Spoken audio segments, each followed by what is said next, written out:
top of Old Smoky. I know many liars doing very well these days, making out airline schedules.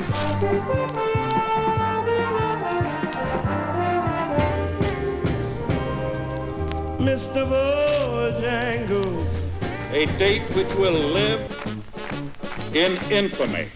C'è la luna, mezza mare, mamma mia, mi maradare. How long have you been in the cake business, Mr. Proudfoot? Long enough to know a crumb when I see one.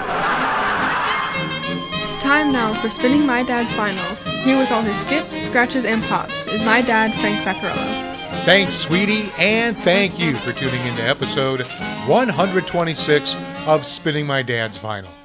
Here's a trumpeter we heard before on this show back in the first season.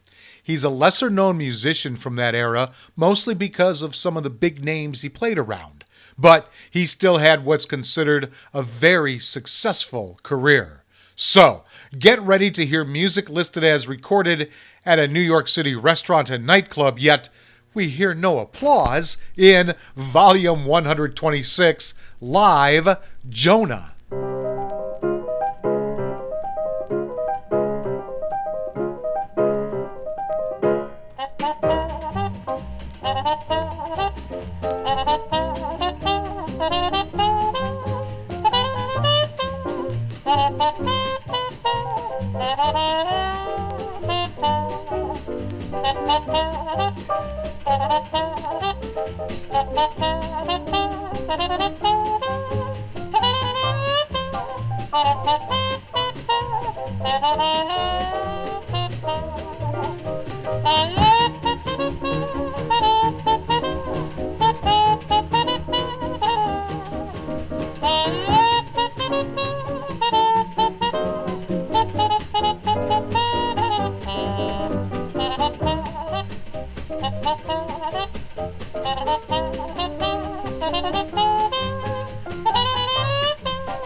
It's the Jonah Jones Quartet with It's All Right With Me, written by Cole Porter. Gee, didn't we hear that song to open up the last episode of this show? Okay, why this record for this episode? Well, I first discovered Jonah's work while featuring Dizzy Gillespie on a previous episode of Spinning My Dad's Vinyl and telling stories about the Cab Calloway Orchestra. He showed up in the interesting side note. Jonah was blamed for getting Diz fired from Cab's band. It was a fun story, so go back to listen to episode 38 when you get a chance. And although the album is titled Jonah Jones at the Embers, a nightclub his quartet played often, there doesn't seem to be any applause during or after the songs. Even the listing from Discogs.com mentioned, despite the title, this seems to be an album of studio recordings. So maybe I mistitled this episode based on the album title. Oh well. Wouldn't be the first time that's happened. I promise not to have the blues over it, but I am willing to learn.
Learnin the Blues, written by Delores Silver.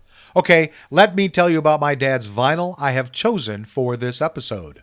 The Jonah Jones Quartet, Jonah Jones at the Embers. It's on the Vic label, number LX1135. It's a vinyl LP mono reissue album format. Was released in 1958. Its genre is jazz and its style is swing Dixieland. It was recorded February 14th and 29th, 1956. We'll hear 6 of the 11 songs on the album. The Jonah Jones Quartet was made up of John Browne on bass, Harold Austin on drums, George Rhodes on piano, and of course, Jonah Jones on trumpet. Now, the liner notes, written by Ben Kemper, are extremely long, so I'll pull out a couple of paragraphs. Jonah Jones and his trumpet have been a phenomenon on the New York music scene at the famed jazz emporium, the Embers, where he and his group have been featured for a record-breaking run.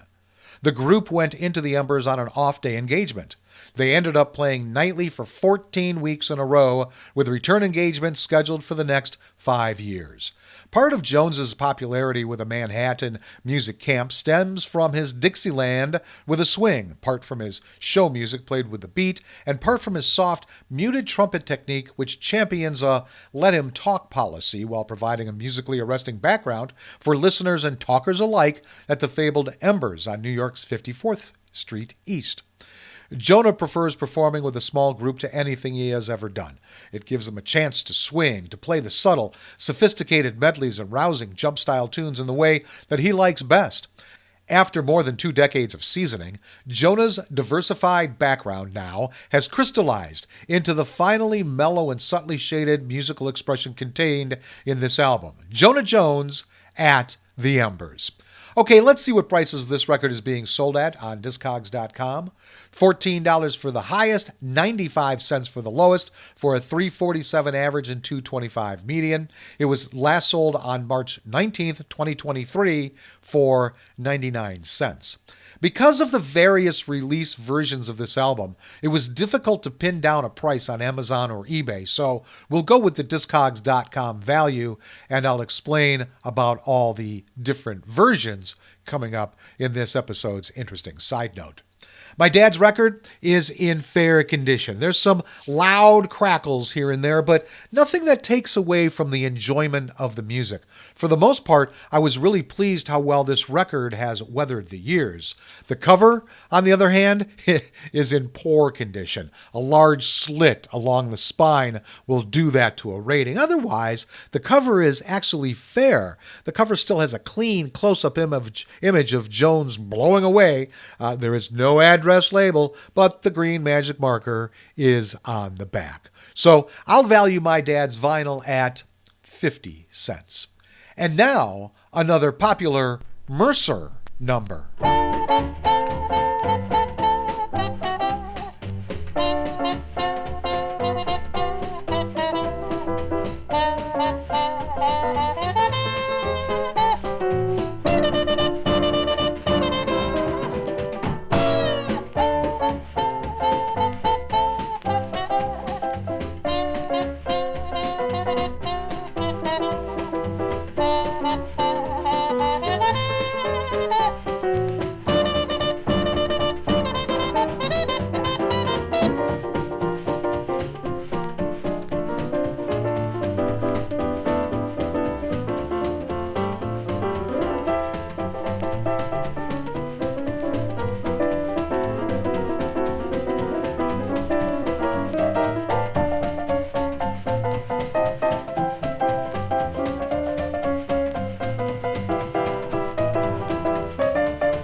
Something's Gotta Give, written by Johnny Mercer.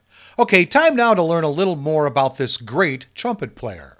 Robert Elliott Jonah Jones was born December 31st, 1909 in Louisville, Kentucky. A talented and flashy trumpeter, Jonah Jones hit upon a formula in 1955 that made him a major attraction for a decade, playing concise versions of melodic swing standards and show tunes muted with a quartet. But although the non-jazz audience discovered Jones during the late 50s, he had already been a very vital trumpeter for 2 decades. Jones started out playing on a Mississippi riverboat in the 1920s. He freelanced in the Midwest, including with Horace Henderson, was briefly with Jimmy Lunsford in 1931, had an early stint with Stuff Smith from 32 to 34, and then spent time with Lil Armstrong's short-lived orchestra and the declining McKinney's Cotton Pickers. Jones became famous for his playing with Stuff Smith's Onyx Club Band from 1936 to 1940, recording many exciting solos. He gigged with Benny Carter and Fletcher Henderson and became a star soloist with Cab Calloway for 11 years from 1941 through 1952, staying with the singer even after his big band became a combo.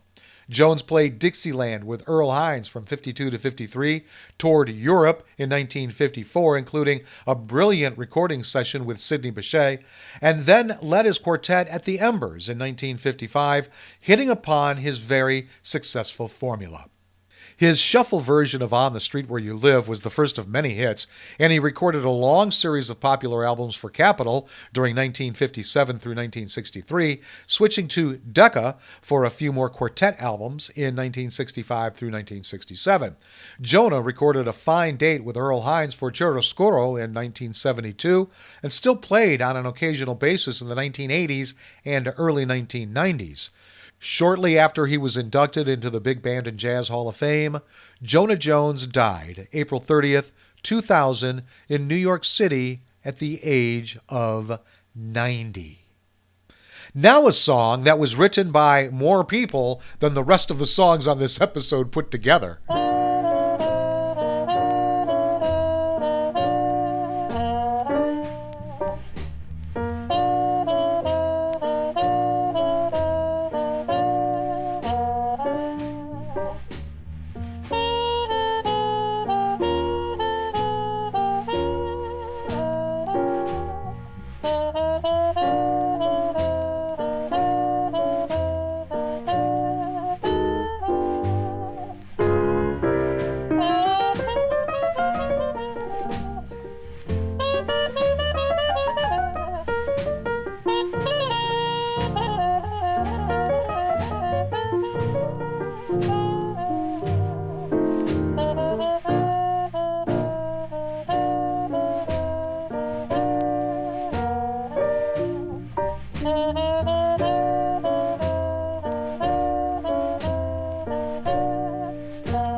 Tin Roof Blues, written by Ben Pollack, George Brunies, Leon Rapolo, Mel Stitzel, and Paul Maris. Time now for this episode's interesting side note, and it has to do with the various versions of this album. The Jonah Jones Quartet album, Jonah Jones at the Embers, was recorded February 14th and 29th, 1956, and first released that year on Groove record label, whose parent was RCA Victor, label number LG1001. The second release was later in 1958 on Vic, which was an RCA subsidiary, label LX1135. That's the version we are hearing in this episode. Later, in 1959, this popular album was released at the RCA Victor label. However, upon further research, I noticed that this album was released 18 times until 1969, when Canada got its own release.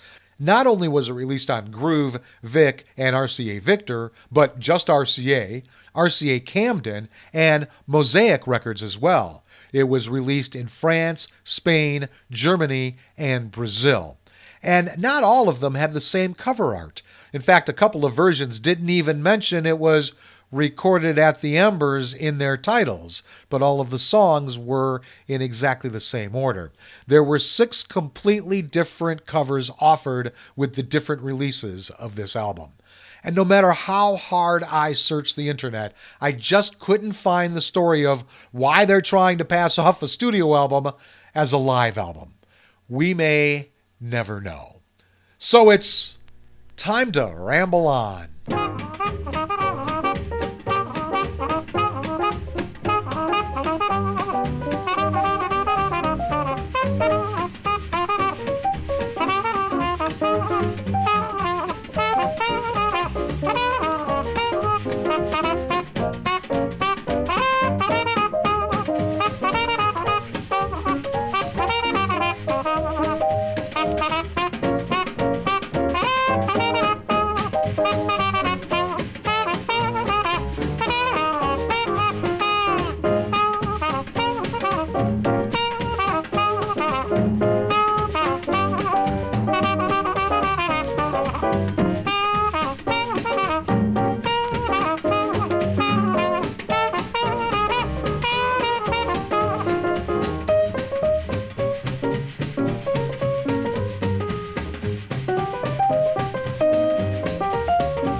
Muskrat Ramble, written by Edward Ory and Ray Gilbert. Well, I hope you enjoyed this episode as much as I enjoyed bringing it to you. Jonah Jones certainly is unique in his style of playing and the path that led to his fame. I don't remember this record being played around the house when I was growing up. It was likely something my dad grabbed shortly after he graduated from high school. He was collecting a lot of albums from great trumpet players during those years, and he grabbed a couple from Jonah. And now, to finish the episode the way I like to finish my day, watching this.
At Sundown, written by Walter Donaldson. And there you have selections from an album that used the title to trick you to as how it was recorded. Well, at least I think so, anyway. So thanks for tuning in to Volume 126, Live Jonah, however you did. If you want more information about this show, head over to spinningmydadsvinyl.com. I'll be back next week with all my skips, scratches, and pops for Volume 127, Italian Favorites. Until then, go with the flow, my friends.